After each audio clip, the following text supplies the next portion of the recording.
have rights? What is a right? How do you know if you have rights if you cannot define what a right is? In this video, you will learn the answers to these questions, along with the difference between negative rights and positive rights. Most importantly, you will learn why positive rights are not true rights.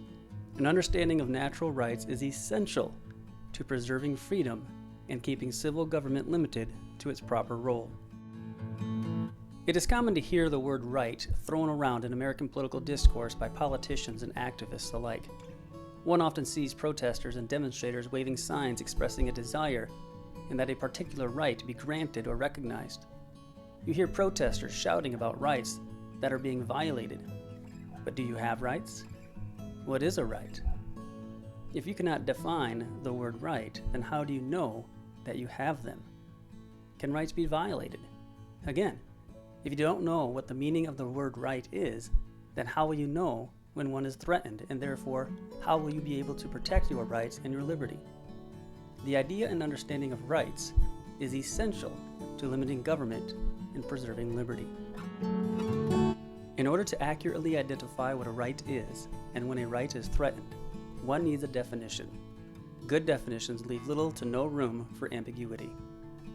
The following definition of the word right, as it pertains to the idea of liberty, fulfills this standard. The meaning of the word right is the individual authority to exercise any action that others, alone or collectively, may not morally stop you from doing, and that does not force others to act against their will. In other words, there is no right to something that would result in the violation of another's rights. They are a limitation on others and on the state, on civil government. There are two ways of looking at it. It's like two sides of a coin. On one side, it is right for me to do a particular activity, and on the other side, it is wrong for someone to stop me from a particular activity. Rights are natural and also understood to be inalienable. They cannot be taken away, but they are not absolute and they do not conflict. Rights are naturally contained, they are limited by the equal rights of others. My right to swing my fist, for example, ends at the tip of your nose. It ends at your right not to be assaulted. My right to free speech does not mean I can enter your house and give a speech anytime I want, because my right to free speech is naturally limited by your property rights. Today, the idea of natural rights has come to be known as negative rights, and this is because a new understanding of rights has been introduced called positive rights. Because of this, it is necessary to know the difference between the two. Simply put, negative rights do not require anything from anyone else. They do not require you to do anything for me except leaving me alone. Positive rights, on the other hand, place some obligation on others to bestow certain benefits on you. An example of a negative right is the right to life, or more properly stated, your right not to be killed. This is a negative right because it places no positive obligation on others. Instead, it only requires them to do nothing, to leave you alone, to not kill you. When someone says you have a right to life, that does not mean that if you have a disease and the only cure for this disease is found on Mars, and the only way to get this cure from Mars is to use all the resources on Earth. It does not mean you have a right to get those resources to bring you to Mars to get this cure. That's because the right to life means the right not to be killed. It places no obligation on other people. You do not have a right in the understanding of negative rights, of natural rights, to have other people provide you stuff. Another example of a negative right is the right to property, or in other words, the right to enjoy your property justly acquired and not to have it taken away by others. This does not mean you have a right to have other people give you things. It is a leave me alone, my life and my property type of right. An example of a positive right would be a right to a car. Now remember, a positive right imposes an obligation on others to bestow certain benefits on you. So let's say you have a right to a car.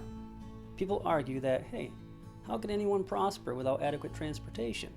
And so enough people agree. Yeah, we have a right to a car. This would place a positive obligation on others to provide you a car. Others must now stop what they're doing and work to help contribute to you getting a car. I will have to take some kind of positive effort to get you something. As a negative right, in contrast, One would say, I have a right not to have my car taken away.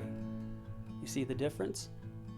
A more popular positive right is the right to health care. What people usually are expressing when they say that people have a right to health care is they're saying this is something that's very highly desirable. And when you put it in terms of a right, as a positive right, it means that others now have to give it to you. Others must stop living their lives and must help contribute to provide you health care. Of course, this doesn't happen literally, but as people work X amount of hours, some of that time is going to be used for you. Some of the fruit of their labor is going to be taken away and given to you so that you can have your right to health care fulfilled. This is a positive right. It is not a leave me alone right. Instead, it is a gimme gimme right. Now that we've looked at the difference between negative and positive rights, the question is raised, can they both be true rights? At the beginning of this lesson, we defined the term right, which included a standard that a right cannot contradict another right, that rights do not conflict. If one person claims X to be a right, but if X is exercised and at the same time violates right Y, then X cannot be a right. Take a right to a car as an example. As a negative right, it means a right not to have your car stolen. And of course, this does not require anyone else to do anything except leave you alone. To leave people alone. Do not take a person's car that does not belong to you.